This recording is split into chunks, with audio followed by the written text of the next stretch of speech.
Hi everyone, good morning, and welcome to another session of Learning Video Series.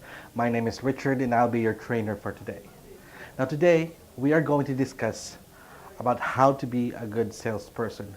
Now we are going to give you several tips in order for you to be better in what you do.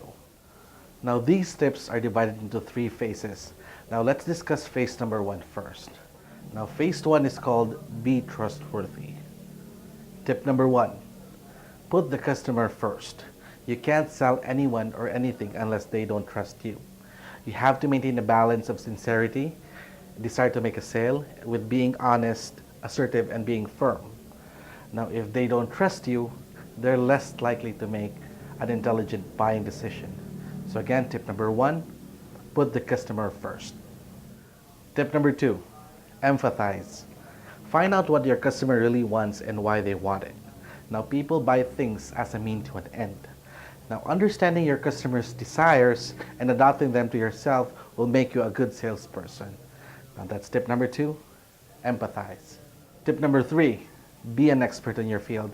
Know everything to know there is about your product as well as your competitor's product so that you can justify to the customer why your recommended product is the right one for them.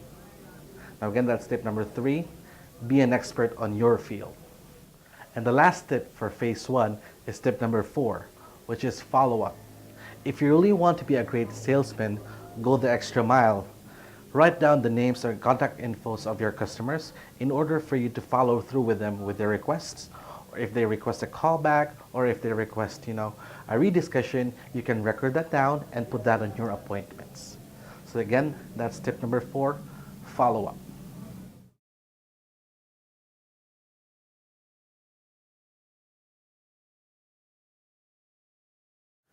Now, the second phase for you to be a good salesperson is for you to be assertive.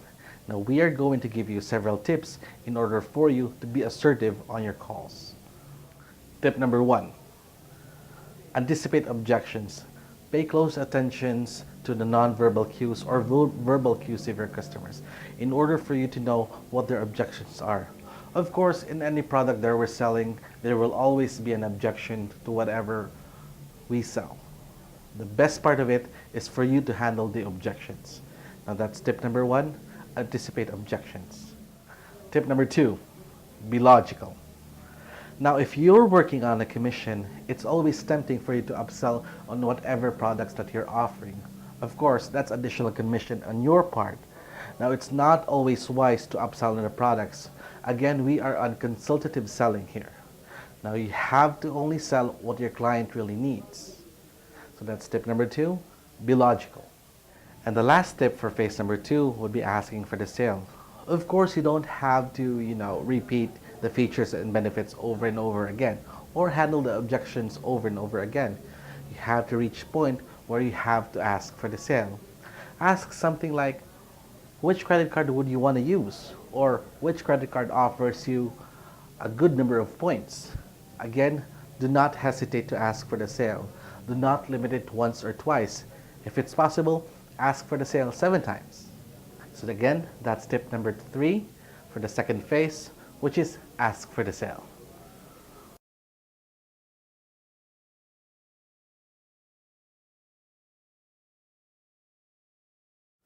And of course, we've come to phase three, which is staying optimistic. Now, the first tip for being optimistic would be forget bad sales. Of course, in this industry, we're not promising you rainbows and butterflies. There will always be bad days with bad calls. Now, the trick there is for you not to dwell on those bad sales or bad calls. Again, those sales or those calls will only ruin your day. Do not let one single sale ruin your day or your mood because you can carry that to the next call. Again, forget about bad sales and move forward.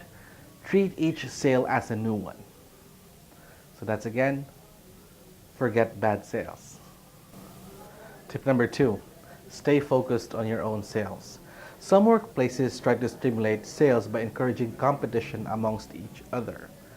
Now, while this may be good to other people, it may not be good to everyone. Now again, envy starts the moment you look at your neighbor's sales. Okay? Stay focused on your own sale and stay focused on your own leads. Make it to the point that you can do best as you can. That way you can close that lead. Again, tip number 2, stay focused on your own sales.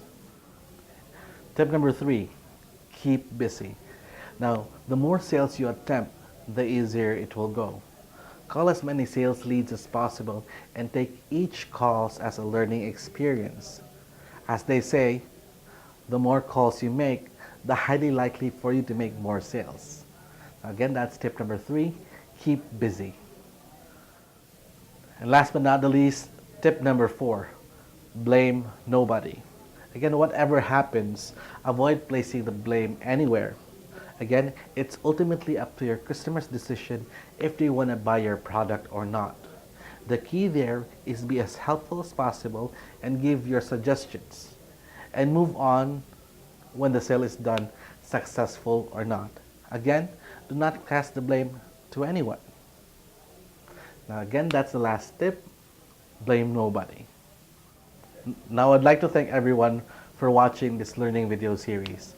I hope our topic for today will help you on your future calls. Again, our goal here is for you to be a good salesperson in order for you to assist your customers better. Now once again, my name is Richard and I hope you guys have a great day ahead.